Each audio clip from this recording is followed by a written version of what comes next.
किसी भी मुल्क में फौज में हमला कराए, उसके शहीदों की अलामात की तस्दीक की जाए, उसके बानी के घर को जलाया जाए, वहाँ पे आवाम और फौज के दरमियान नफरत पैदा की, और फिर जो लोग ये करवा रहे हैं, जो कर रहे हैं, उनको कैफरे करदार पे ना पहुँचाया जाए, तो किसी भी मुल्क में ऐसा हो तो वहाँ के निज़ाम इंसाफ पे एक सवाल खड़ा है। हम समझते हैं और इस बात पर यकीन रखते हैं कि अगर पाकिस्तान के निज़ाम इंसाफ पे यकीन कायम रखना है और जज़ा और सज़ा का निज़ाम जिस पे अल्लाह ताला की ये कायनात और ये कुदरत और ये निज़ाम चलता है, अगर उस पर यकीन रखना है तो 9 मई के जो मुल्ज़िमान हैं उसको करने वाले और उसको करवाने वाले आईन और कानून के मुताबिक उन्हें सज़ा देनी पड़ेगी। हम सब ने देखा कि किस तरीके से लोगों की जहन साजी की गई, उनको अफवाज के खिलाफ, उसकी लीडरशिप के खिलाफ, एजेंसियों के खिलाफ, इदारों के खिलाफ झूठ और प्रोपेगेंडे से उनके जहन बनाए गए। हमने देखा कि किस तरह कुछ सियासी लीडर्स ने चुन चुन के अहदाफ दिए, इधर हमला करो, इधर हमला। हमने देखा कि चंद घंटों में पूरे मुल्क में मुख्तलिफ जगहों पे सिर्फ फौजी तनसीबात पर हमले कराए। 9 मई के हमलावरों से कोई मुज़ाकरात नहीं होंगे। ऐसा टोला जो फौज पर हमला करे, धमकियां दे, प्रोपेगेंडा करे, उससे बात नहीं होगी। सियासी टोले को कौम के सामने सिद्क़ दिल से मुआफ़ी मांगना होगी। DGISPR का दो टोका ऐलान, कहा 9 मई कोई ढकी छुपी चीज़ नहीं, जिम्मेदारों को सज़ा देनी पड़ेगी। 2014 के धरने, पार्लियामेंट, PTV पर चढ़ाई, IMF खतूत पर कमीशन बनना चाहिए। फंडिंग कहाँ से आ रही थी और कहाँ जा रही थी, वो कौन लोग थे जो सोशल मीडिया पर इदारों के खिलाफ मुहिम चला रहे थे, सबकी तहकीकात होनी चाहिए। ये जो मखसूस सियासी पार्टी जो कि ये जिनके लीडर्स, मैं ये मुकम्मल नहीं कहता कि मुकम्मल पार्टी, उनके जो लीडर्स हैं जो आपने जिक्र भी किया, वो ये बात करते हैं कि जी ये बयानिया उल्टा हो गया। उस पार्टी को पड़े 18.5 मिलियन वोट, जो कि कुल का बनता है 31%, तो 69-70% जो वोट पड़ा वो तो उस बयानिया को नहीं पड़ा। तो हम जमहूरियत में रहते हैं ना, अक्सरियत किधर है, तो उधर गया। और अगर मैं इसको आबादी के तनासब से देखूं, पाकिस्तानी कुल आबादी का ये 7.5% बनता है। आम इंतखाबात में मखसूस पार्टी को मिलने वाले वोट 9 मई के हक में नहीं थे। तर्जुमान पाक फौज का कहना है 8 फरवरी को 47% वोटर टर्न आउट था। 6.5 करोड़ लोगों ने वोट डाला। कुल रजिस्ट्रार्ड वोटों की सिर्फ 31% वोट एक मखसूस पार्टी को मिले। मुल्क की 92% आबादी ने इस मखसूस पार्टी को वोट नहीं दिया। मजमूई आबादी के सिर्फ 8% ने इस मखसूस पार्टी को वोट दिया।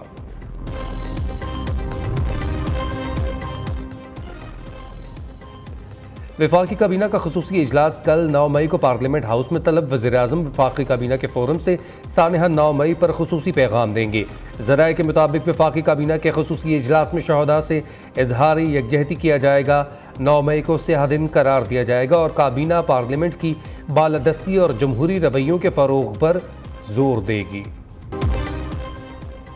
इलेक्शन कमीशन का सुप्रीम कोर्ट के फैसले पर अमल दरामद का फैसला। इलेक्शन कमीशन आज 76 से ज़ायद मखसूस नशिस्तों के मेंबरान की रुकनीत मुअत्तल करेगा। ज़राए के मुताबिक इलेक्शन कमीशन को ऑर्डिनेशन विंग ने वर्किंग शुरू कर दी है।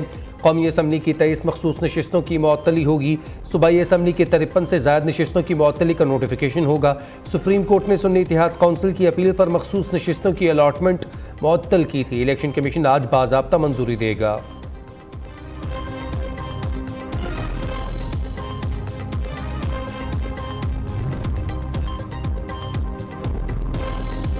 अमेरिका की पाकिस्तान में किसी ख़ास सियासी जमात से मुताल्लिक़ कोई पोजीशन नहीं है। अमरीकी महकमा ख़ारजा के तर्जुमान मैथ्यू मिलर ने बानी PTI की हिफाजत के हवाले से कहा कि हम पाकिस्तान या दुनिया में कहीं भी हर कैदी की हिफाजत देखना चाहते हैं।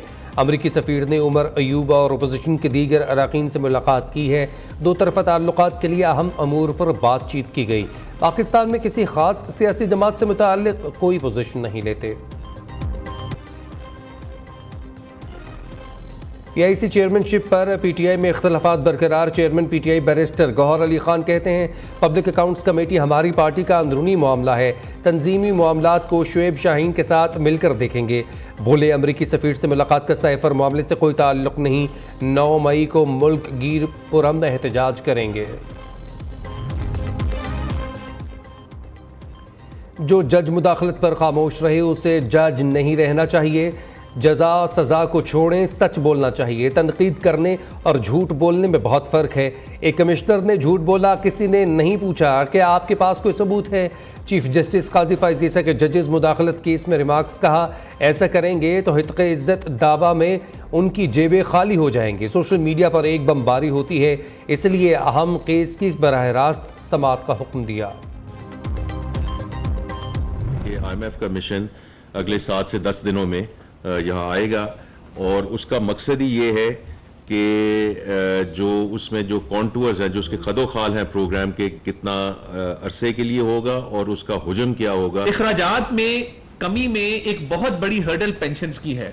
पेंशन्स का बोझ कम करना और पाकिस्तान में लाइफ एक्सपेक्टेंसी के मुताबिक सर्विस का दौरानिया बढ़ाने के हवाले से जो मामला ज़ेरे गौर हैं वो अक्रॉस द बोर्ड हैं।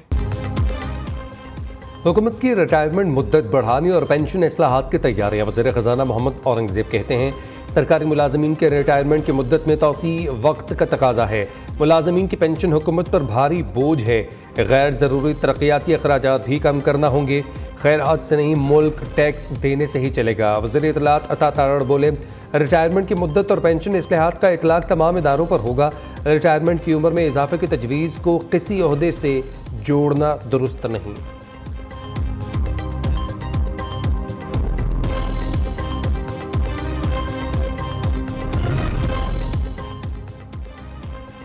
SIFC के तहत बैरूनी सरमायाकारी पर बात हुई, जिसके नताइज नजर आ रहे हैं। सऊदी अरब में दो तरफा ताल्लुकात के फ़रोग के हवाले से मुस्बत पेशरफ्त हुई।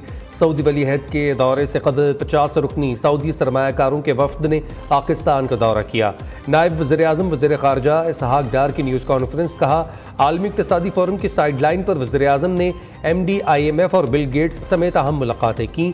OIC इजलास और गमीबिया में वज़राए ख़ारजा कौंसिल इजलास में शिरकत की। गज़ा में जारी मुज़ालिम मसला कश्मीर और इस्लामोफोबिया पर आवाज़ उठाना हमारा एजेंडा था। मेरे दौर में गंदम का जो फैसला हुआ उसकी पूरी जिम्मेदारी लेता हूँ। मैंने गंदम का मामला कभी सूबों और किसी और पर नहीं डाला। साबिक निगरान वज़ीर आज़म अनवारुल हक काकड़ की वज़ीर दाखिला और वज़ीर आला बलोचिस्तान के हमरा प्रेस कॉन्फ्रेंस। कहते हैं 18वीं तरमीम के बाद गंदम खरीदारी का डेटा सूबे इकट्ठा करते हैं। जो डेटा आया था उसके मुताबिक फ़ैसला लिया गया। बदकिस्मती से मामले पर सिर्फ मीडिया मुहिम चलाई गई। इस मसले पर कभी सेहतमंद बहस नहीं हुई। मोहसिन नकवी बोले, कुछ लोगों की बहुत ख्वाहिश है कि मेरे और अनवारुल हक काकड़ के खिलाफ गंदम की इंक्वायरी हो।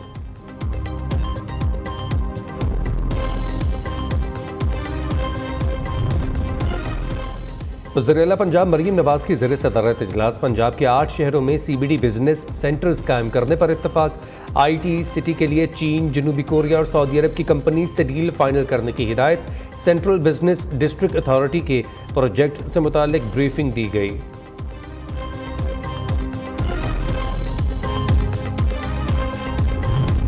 हुकूमत ने पासपोर्ट फीस में होशरुबा इजाफा कर दिया। पासपोर्ट की फास्ट ट्रैक कैटेगरी फीसों में भी इजाफा। 5 साल की मुद्दत के हामिल 36 सफ़ाहत पर मशीन रेडेबल पासपोर्ट की फ़ीस 12,500 कर दी गई। 72 सफ़ाहत की फ़ीस 18,500 और 100 सफ़ाहत की फ़ीस 23,000 रुपये मुकर्रर। नई फ़ीसों का इतलाक आज से होगा। पासपोर्ट फ़ीसों में इजाफे पर लोग परेशान।